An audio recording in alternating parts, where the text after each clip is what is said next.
Assalamualaikum warahmatullahi wabarakatuh. Perkenalkan, nama saya Siti Fatima Yusuf dari kelas BKB 24. Di sini saya akan menjelaskan tentang identifikasi dan asesmen anak kebutuhan khusus dan teknik-teknik asesmen.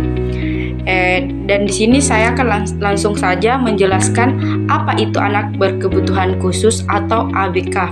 Anak berkebutuhan khusus atau ABK adalah anak-anak yang memiliki perbedaan atau hambatan dalam aspek perkembangan tertentu, seperti kognitif, fisik, sosial, emosional, maupun perilaku yang menyebabkan mereka memerlukan pelayanan pendidikan khusus agar mereka dapat berkembang secara optimal.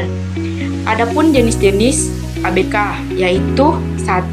Tunanetra, gangguan pada fungsi penglihatan. Tunarunggu, gangguan pendengaran. Tunarita, hambatan intelektual seperti IQ di bawah rata-rata. Tunadaksa, gangguan fisik atau motorik. Autisme, gangguan perkembangan saraf yang mengaruhi komunikasi antar interaksi sosial. ADHD, gangguan pemusatan perhatian hiperaktivitas. Anak dan kesulitan belajar spesifik seperti disleksia atau diskalkulia. Anak berbakat istimewa, memiliki kecerdasan atau kemampuan luar biasa di luar atas rata-rata, di luar biasa di atas rata-rata. Dan di sini pentingnya identifikasi dan asesmen, yaitu identifikasi adalah proses awal yang dilakukan untuk mengetahui apakah seorang anak tersebut termasuk ke dalam kategori ABK. Biasanya ini dilakukan oleh guru kelas atau guru BK atau tim sekolah. Di sementara itu, asesmen adalah proses penilaian mendalam untuk memahami kebutuhan, kekuatan, serta kelemahan anak. Hasil asesmen digunakan untuk menyusun strategi pembelajaran dan intervensi. Tujuan dari asesmen yaitu 1. Memastikan anak mendapat layanan pendidikan yang sesuai. 2. Membantu menyusun program pembelajaran individual PPI atau IEP. 3. Menentukan intervensi yang dibutuhkan seperti terapi atau layanan tambahan. 4. Mengetahui perkembangan anak dari waktu ke waktu. Dan di sini saya akan melanjutkan jenis-jenis asesmen anak ABK. Ada beberapa, yaitu 1. Asesmen diagnostik, yaitu digunakan untuk mengidentifikasi jenis kebutuhan khusus. Biasanya dilakukan oleh profesional seperti psikolog atau dokter spesial anak. Contohnya tes IQ, tes perkembangan bahasa, screening autisme. 2.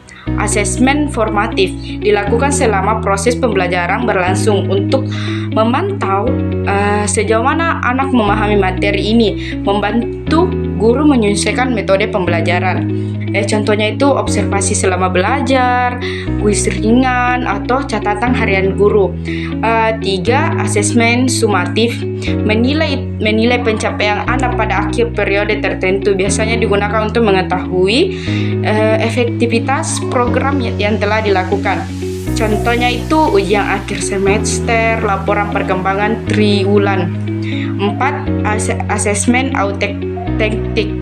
Asesmen yang melihat kemampuan anak dalam kehidupan nyata, bukan hanya nilai akademik. Contohnya, bagaimana anak menyikat gigi sendiri, menyapa orang lain, atau mengikuti instruksi sederhana. Asesmen portofolio itu mengumpulkan dan menganalisis hasil karya secara berkelanjutan. Portofolio membantu melihat perkembangan jangka panjang. Contohnya itu gambar, tulisan, video, aktivitas anak, hasil proyek kreatif. Dan di sini saya akan menjelaskan lagi teknik-teknik asesmen anak kebutuhan khusus, yaitu teknik-tekniknya ada beberapa, yaitu 1. Observasi langsung. Guru atau terapis mengamati perilaku anak dalam berbagai situasi observasi bisa dilakukan di kelas, di rumah, atau di tempat bermain. Fokus observasi misalnya kemampuan sosial, perhatian, kontrol emosi, dan respons terhadap instruksi. 2. Wawancara. Wawancara dilakukan dengan orang tua, guru, atau anak sendiri jika memungkinkan. Wawancara bertujuan informasi mendalam tentang riwayat perkembangan anak, kebiasaan di rumah, dan interaksi sosial. 3. Tes psikologis. Biasanya dilakukan psikologis pendidikan atau klinis, meliputi tes IQ seperti WIS atau Stafford Binet, tes bahasa atau tes kepribadian. Tes ini membantu mendiagnosis kondisi tertentu seperti disleksia, autisme, atau tunanetra. 4. Checklist atau rating scale. Guru atau orang tua mengisi daftar pertanyaan tentang perilaku anak, contohnya skala perkembangan sosial, skala gangguan perhatian, dan skala keterampilan motorik. 5. Studi kasus, yaitu pendekatan mendalam menggabungkan berbagai teknik asesmen untuk mendapatkan gambaran menyeluruh tentang kondisi anak. Biasanya digunakan untuk kasus yang kompleks yang berkebutuhan penanganan lintas disiplin. 6. Penilaian kinerja performance dan based assessment, yaitu menilai kemampuan anak dalam melakukan tugas-tugas nyata, misalnya mencuci tangan, menyusun puzzle, atau menyebutkan warna. Jadi contoh implementasi asesmen yaitu seorang anak usia 6 tahun belum bisa membaca dan sulit mengikuti instruksi guru dalam observasi dan mencatat bahwa anak sering bingung saat membaca huruf. Kemudian dilakukan wawancara dengan orang tua yang mengungkapkan bahwa anak juga kesulitan membedakan kiri dan kanan. Selanjutnya, psikolog sekolah melakukan tes diagnostik dan anak teridentifikasi memiliki disleksia. Setelah itu, guru menyusun program pembelajaran individual untuk mencakup pembelajaran berbasis visual, latihan fenotik, dan sesi membaca satu-satu. Kesimpulan dari identifikasi asesmen anak kebutuhan khusus dan teknik-teknik asesmen yaitu dalam dunia pendidikan inklusif, keberhasilan proses pembelajaran sangat ditentukan oleh kemampuan pendidik dan tenaga profesional dalam mengenali, memahami, dan serta menyesuaikan strategi pembelajaran terhadap karakteristik setiap anak, terutama bagi anak kebutuhan khusus. Proses ini menjadi fondasi utama untuk memastikan bahwa hak mereka untuk mendapatkan pendidikan yang layak dan benar dan terpenuhi. Langkah yang awal itu, pertama, proses identifikasi merupakan tahapan pertama krusial dalam menemukan potensi kebutuhan khusus seorang anak. Tahap proses identifikasi yang akurat dan dini, anak-anak dengan hambatan perkembangan beresiko, yaitu tidak dikenali kebutuhan secara tepat, diberikan pendekatan belajar yang salah, dicap negatif, atau bahkan dikucilkan dalam lingkungan pendidikan sosial. Oleh karena itu, guru atau orang tua dan tenaga pendidikan yang dituntut untuk peka dan responsif terhadap gejala-gejala awal mungkin mengidentifikasi adanya kebutuhan khusus seperti aspek fisik, kognitif, sosial, emosional, maupun perilaku. Asesmen memahami secara mendalam itu, asesmen bukan sekedar proses mengukur kemampuan, melainkan sebuah upaya sistematis yang menyuruh untuk memahami anak sebagai individu yang utuh. Dalam konteks ABK, asesmen berfungsi untuk menentukan jenis tingkat kebutuhan anak khusus, menyusun program pembelajaran individual atau PPI, memantau perkembangan dan kemajuan anak secara berkala, dan menyusun interpretasi yang sesuai baik di sekolah maupun di rumah.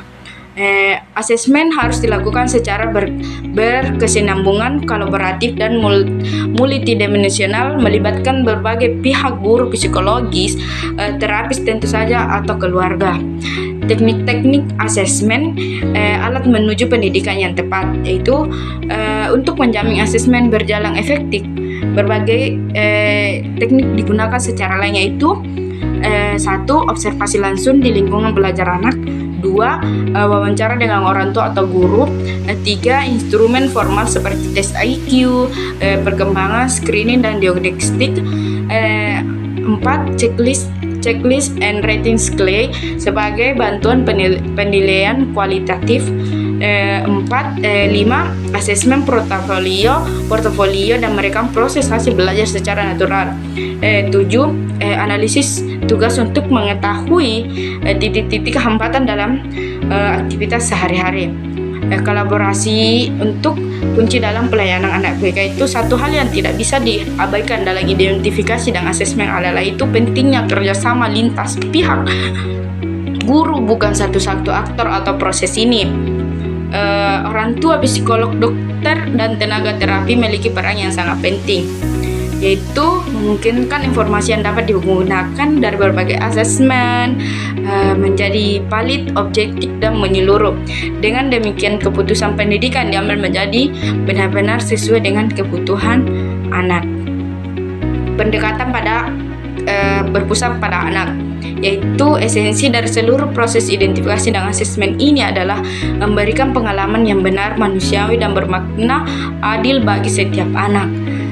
Anak bukanlah objek asesmen, melainkan subjek memiliki hak, potensi, dan martabat. Kita tidak bisa melakukan asesmen untuk memberi label atau menilai kekurangan, tetapi untuk mengenali kekuatan dan tentang anak, menemukan jalan terbaik bagi perkembangan mereka, menjamin tidak ada anak yang tinggal karena sistem yang tidak memahami mereka. Menuju pendidikan inklusif dan yang berkeadilan. Pendidikan inklusif sejati hanya bisa berwujud apabila proses identifikasi dan asesmen dilakukan penuh tanggung jawab dan empati dan profesional. Melalui asesmen yang tepat, kita bisa memberikan akses yang setara, layanan yang sesuai, pengembangan potensi maksimal, dan paling penting, pengakuan atas keberadaan dan martabat anak. Anak kebutuhan khusus bukanlah beban sistem pendidikan. Mereka adalah bagian dari keberagaman yang memperkaya dunia belajar kita. Sudah saatnya kita tidak hanya mengajar mereka, tetapi juga belajar dari mereka tentang ketekunan, ketangguhan, dan keberanian menjadi yang berbeda. Itulah hasil